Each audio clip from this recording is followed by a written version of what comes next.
جو روشنی پھوٹی تھی جس نے شام کے درباروں تک اپنی کرنیں پہنچا دی تھی، وہ نور خاموش نہ ہوا۔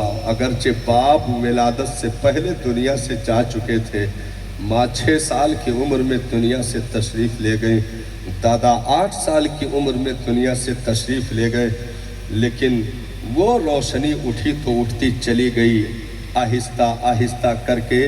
پھر صاحب جب اعلان نبوت کا وقت آیا تو ساتھ علی بھی کھڑے تھے، سیدہ خدیجہ بھی کھڑی تھی، زید ابن حارثہ بھی کھڑے تھے، ابو بکر صدیق کی مقدس ذات بھی کھڑی تھی۔ دنیا نے چورانے کی کوشش کی، اس آواز کو دبانے کی کوشش کی، لیکن نبی نے حالات کی فکر نہیں کی۔ بھائی حالات کا رونا ہم روتے ہیں نا کہ آج یہ ہو گیا وہ ہو گیا، کچھ نہیں ہو گیا۔ حالات کیسے تھے؟ باپ کا بھی ساتھ نہ ہو، ماں کا بھی ساتھ نہ ہو، دادا کا بھی ساتھ نہ ہو، اس پتھریلی زمین پر جہاں ہریالی نے بھی قسم کھا رکھی ہو کہ ہم نہ اگیں گے، چشمے سوکھ چکے ہو، جانوروں کے تھنوں کا دودھ تک خشک ہو گیا ہو، ایسی بے آب و گیاہ پہاڑی میں جو صفا کے دامن میں مسکراتا ہوا ایک ریگزار تھا، جس کے ذرے ذرے سے صاحب پیغمبر کے تلوے ناز کو چومنے کی وہ خوشبو اٹھ رہی تھی، جو تقریباً 2500 سال پہلے حضرت خلیل اللہ کا قدم چومنے کا شرف پایا تھا، جو حضرت حاجرہ کے تلوے ناز کا بوسہ لے چکا تھا، جو حضرت ذبیح اللہ حضرت اسماعیل علی نبینا علیہ الصلوۃ والتسلیم کے تلوے ناز کو چومنے کا ہنر پا چکا تھا۔ وہ مقدس زمین جہاں صاحب درخت بھی ہرے نہ ملے، جہاں چشمے سوکھے ملے، جہاں کسی بھی نعمت کا دور دور تک پتہ نہ ہو۔ اگر نبی مصر میں آتے تو دنیا کہتی کہ شہر کا معاملہ تھا، ترقی پا گئے۔ اگر نبی مدائن میں آتے تو دنیا کہتی وہاں کی خوبصورتی کا معاملہ تھا، وہاں کے جو بود و باش اختیار کیے وہاں کی ہواؤں اور فضاؤں کا معاملہ تھا۔ نہیں صاحب، نبی کو رب تبارک و تعالیٰ نے اس اعتبار سے مبعوث فرمایا اس زمین پر۔ دنوں میں سب سے زیادہ مشہور دن کون سا ہے؟ جمعہ ہے نا، جمعہ۔ ہمارے یہاں لکھنؤ تو جمعہ کہہ رہے ہیں کہ مشہور ہے، مطلب دنوں میں سب سے بڑا دن ہے۔ یہاں کون سا سب سے بڑا دن ہے جمعہ نا بھائی، سید الایام جس کو کہا جائے، جمعہ کا دن ہے۔ نبی نے ارشاد فرمایا کثرت سے مجھ پر درود پڑھا کرو، کیونکہ یہ ہفتے کی عید بھی ہے اور اسی دن حضرت آدم کی تخلیق بھی ہے۔ ایسا ہے کہ نہیں؟ تو نبی کو جمعہ کے دن پیدا ہونا چاہیے، دوشنبے میں کیوں پیدا ہو گئے؟ میں ہفتے کی عید ہے، نبی جمعہ کے دن پیدا ہوتے نا، دوشنبے کو کیوں پیدا ہوئے؟ مہینوں میں سب سے افضل مہینہ عام طور پر کس کو کہا جاتا ہے؟ کون سا مہینہ ہے؟ رمضان۔ تو نبی رمضان میں پیدا ہوتے، ربیع الاول میں کیوں پیدا ہوتے؟ ہے نا سوال۔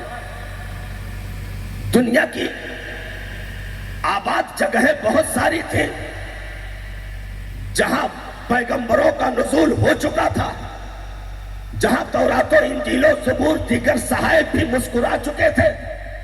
کسی بھی شہر میں نبی کی آمد ہو جاتی، مکہ کی بے آب و گیاہ وادی کا انتخاب کیوں ہوا؟ تو سنو، جمعہ کے دن اگر پیدا ہوتے تو دنیا کہتی فضیلت جمعہ کی وجہ سے مل گئی۔ رمضان میں پیدا ہوتے تو دنیا کہتی فضیلت رمضان کی بنیاد پر مل گئی۔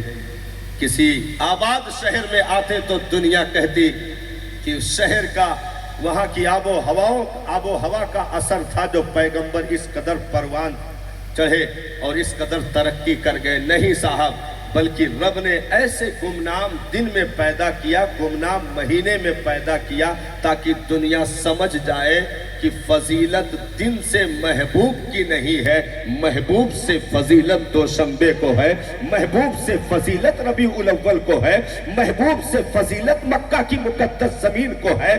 اس لیے رب نے لا اقسم بہذا البلد وانت حل بہذا البلد، اس زمین مقدس کی قسم کھا کر کے رب نے ارشاد فرمایا کہ محبوب اس مقدس زمین کی قسم جہاں آپ نے اپنا طلبہ رکھ دیا، کیونکہ مکہ اپنے وجود میں فضیلت نہیں رکھتا، لیکن مصطفیٰ کے دم قدم کی بہاریں جو ملی ہیں تو مکہ کے ذرے ذرے مسکرا اٹھے۔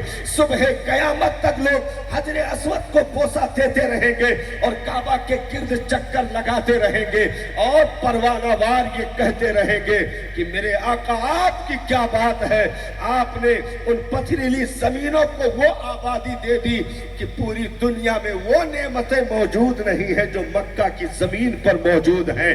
یہ ساری چیزیں رب تبارک و تعالیٰ نے اپنے محبوب کو عطا فرمائی۔ حالات ایسے ہیں کہ زمین بھی ساتھ دینے کے لیے تیار نہیں، پتھریلی زمین، لوگوں کے ہاتھوں میں پتھر، لوگوں کے دل بھی پتھر، در و دیوار بھی پتھر کے، ایسی زمین پر اٹھ کر چلنا کہ باپ پیچھے سے موجود نہ ہو، ایسی زمین پر اٹھ کر چلنا۔ لیکن قربان ہے آمینہ کے لال آپ کی جرأت و بہادری پر، اور قوم کا درد لے کر کے، امت کا درد لے کر کے جو آپ اٹھے ہیں۔ بھائی چچا نے یہ کہا تھا نا ایک دن کہ بھتیجے یہ کام بند کر دو، ابھی مکہ کے کچھ سردار لوگ آئے تھے، دھمکی دے کر گئے ہیں کہ اپنے بھتیجے کو منع کر لو، ابو طالب نہیں تو پھر ہم جو ہے اپنے اعتبار سے دیکھ لیں گے، تو بھتیجے یہ کام بند کر دو۔ میرے آقا کے آنکھوں میں آنسو آ گئے، کہا چچا آپ کو معلوم ہونا چاہیے میں کسی عبداللہ کے بھروسے نہیں آیا، آپ اگر مدد نہیں کرنا چاہتے تو پیچھے ہٹ جائیں۔ رہا مکہ والوں کا معاملہ تو ایک ہاتھ میں چاند دوسرے میں سورج لا کر کیوں نہ رکھ دیں، میں اپنے مشن سے ذرہ برابر بھی پیچھے نہیں ہٹ سکتا۔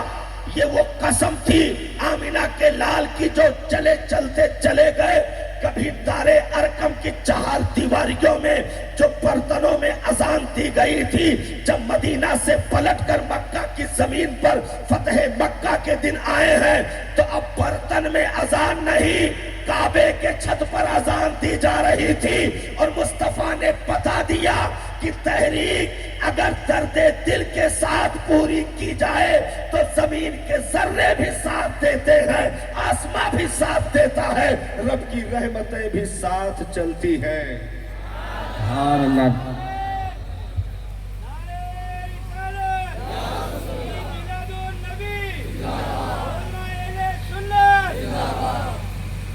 اس لیے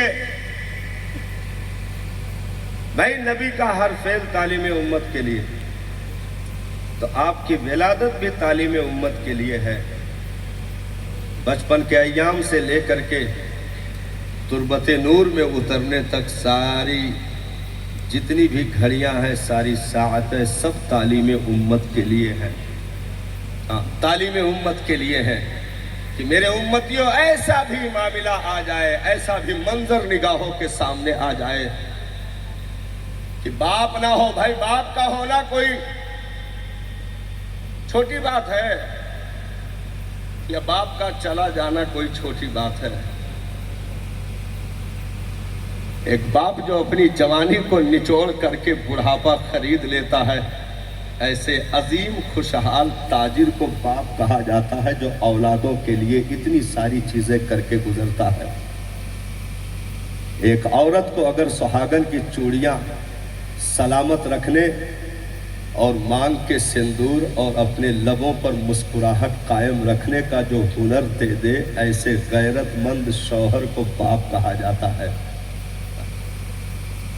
جو اپنی پشت پر وزنی بوریوں کو لاد کر کے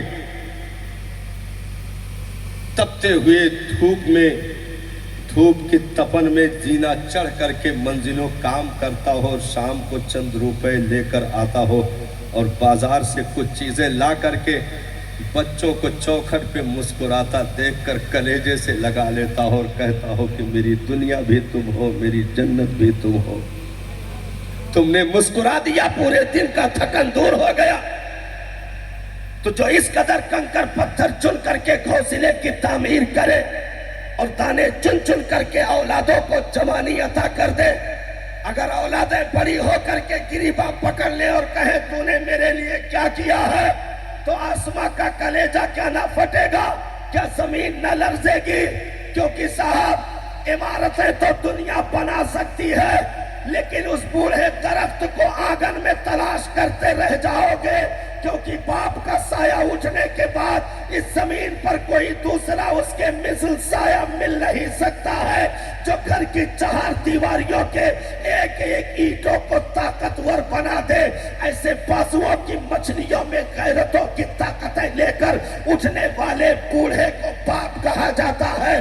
جو اولاد اگر باپ کی انگلی پکڑ کر میلے میں چلی جائے، بازار چلی جائے، تو دکانوں کی ساری چیزیں اپنی لگتی ہے، لیکن وہ انگلی چھوٹ جائے، پھر بازار جاؤ، پھر میلے میں جاؤ صاحب، تو ایک ایک چیزیں بیگانی معلوم ہوتی ہیں، کیونکہ جو اپنے کندھے پر بٹھا کر کے اولاد کو عیدگاہ تک پہنچا دے، ایسے بادشاہ وقت کو باپ کہتے ہیں۔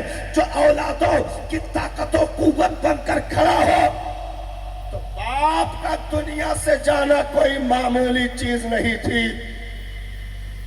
لیکن ابھی نور مبارک کے قرار کو 40 روز گزرے ہوں گے صاحب۔ مصطفیٰ جان رحمت کے والد حضرت عبداللہ دنیا سے تشریف لے گئے۔ 6 سال کی ننھی عمر کیا ہوتی ہے صاحب، اس زمین کی ٹیڑھی پگڈنڈیوں پر اولادوں کو چلانے کے لیے جو ماں اپنے آنچلوں میں لپیٹ کر کے ٹھنڈی ہواؤں کا جھونکا دے دے، تو صاحب یہ انگارے بھری سڑکیں بھی پھول بن جاتی ہیں کہ ماں کا آنچل ملا ہے پیچھے سے۔ ماں کی دعا اولادوں کے ساتھ جب چلتی ہے نا، تو صاحب اولادیں پہاڑ چڑھنے سے بھی خوف نہیں کرتی ہیں، کیونکہ ماں کا سپورٹ قائم ہوتا ہے۔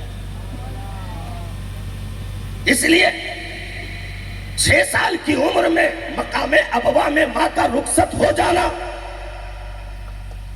حضرت ام ایمن رضی اللہ تعالی عنہا کے ساتھ سسکتے ہوئے مکہ کی زمین تک مصطفیٰ جان رحمت کا واپس آنا، اور پھر دادا کی مسرت پر بیٹھنا۔ لیکن 2 سال کے بعد پھر دادا کا جنازہ انہی مکہ کی گلیوں سے اٹھتا دیکھا گیا۔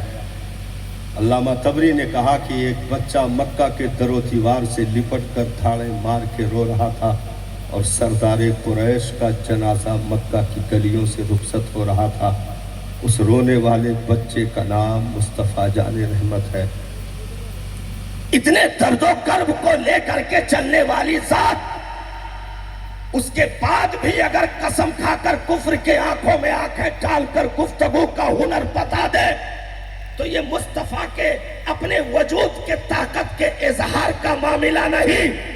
امتیوں تمہیں اس دنیا کی ٹیڑھی پگڈنڈیوں پر چلانے کا ہنر دینے کے لیے نبی نے یہ راستہ اختیار کیا، نہیں تو یہ مجبوری نہیں ہے صاحب۔ جس کی نگاہ اٹھے تو بادلوں کے کلیجوں کو چیر کر کے جنت کی نعمتیں دیکھ کر مسجد نبوی میں صحابہ کو درمیان بیان کر دے، جو یہ کہے میں یہیں سے حوض کوثر دیکھ رہا ہوں، جو ایک انگلی اٹھا دے تو سورج چھپنے کے باوجود ظاہر ہونے پر مجبور ہو جائے، جو ایک انگلی جلال کی اٹھا دے تو چاند کا کلیجہ چر جائے۔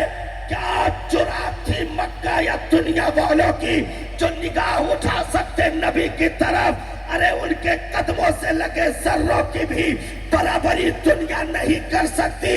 لیکن یہ درد، یہ کرب، یہ ٹھیس، یہ پیڑا، یہ گلی کوچوں میں پتھروں کی بارشوں کو سہنا، یہ دشمنوں کی فتیاں، یہ اپنوں کے جدائی کے صدمات کو برداشت کرنا تمہارے ہی لیے تھا اے گنہگاروں سیاہکاروں، تمہارے ہی لیے تھا۔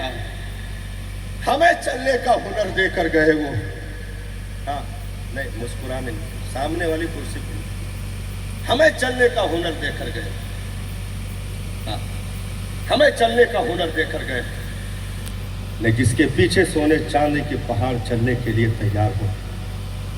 انہیں ایسی چیزوں کو برداشت کرنے کی ضرورت نہیں تھی۔ لیکن ایسے نازک حالات میں جس نبی نے دین کی پہرے داری کرتے ہوئے دنیا کو جینے کا ہنر دے دیا ہو، آج اگر ہم حالات کا رونا رو کر کے نسلوں کو برباد کر دے تو ہم سے بڑا بدبخت کوئی نہیں ہوگا کہ یہ نہیں ٹھیک، وہ نہیں ٹھیک، یہ نہیں کرو گے تو وہ ہو جائے گا۔ بہت سو کے تو ایمان کے جنازے نکل گئے انہی حالاتوں کو دیکھ کر کے، لیکن یاد رکھو ابھی یہ حلوہ ہے۔ حالات کہاں بگڑتے ہیں اور بگڑنا کسے کہتے ہیں ابھی تو دیکھنا باقی ہے کہ آدمی صبح کو مومن ہوگا شام کو کافر ہو جائے گا، شام کو مومن ہوگا صبح کو کافر ہو جائے گا۔ ایسے بھی حالات آنے والے ہیں کہ آدمی کا انگارہ اپنے ہاتھوں میں لینا آسان ہوگا لیکن دین کے راستوں پر چلنا آسان نہیں ہوگا۔ حالات ایسے بھی دنیا کو دیکھنا ابھی باقی ہے۔ اس لیے پیغمبر نے مکہ کی 4 دیواریوں سے نکل کر طائف کی وادیوں تک اور وہاں سے لے کر کے غزوہ احد کے میدان میں دندان مبارک کی شہادت تک 70 صحابہ کی نعشوں کو گود میں اٹھا کر چچا امیر حمزہ کی نعش کو کلیجے سے لگا کر روئے کی داڑھی آنسوؤں سے تر ہو گئی۔ ان تمام تر دردناک مناظر کو برداشت کرنے تک پیغمبر نے سارے دکھوں کا سامنا کر کے امت کو جینے کا ہنر دے دیا کہ حالات کیسے بھی ہو تم اپنے ایمان پر ثابت قدم رہنا، کیونکہ حالات سے مومن نہیں، مومن سے حالات بدلتے ہیں۔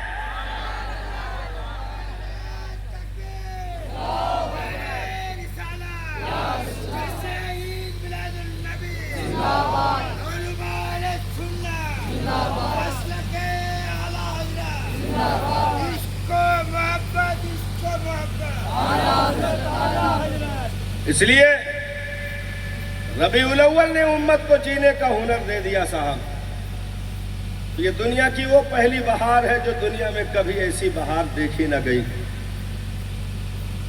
میرے مالک یہ اول بہار کیسے ہو گئی جبکہ حضرت آدم کا قدم بھی پڑ چکا ہے؟ یہ اول بہار کیسے ہو گئی جب حضرت ابراہیم خلیل اللہ جیسے پیغمبر بھی دنیا میں آ چکے ہیں؟ میں میرے نبی کے بعد انبیاء کی جماعت میں سب سے بڑی ہستی کا نام حضرت ابراہیم علیہ الصلوۃ والتسلیم ہے۔ جس دنیا نے یوسف کا حسن بھی دیکھا ہو، حضرت نوح کے درد بھرے انداز میں، حضرت داؤد کے درد بھرے انداز میں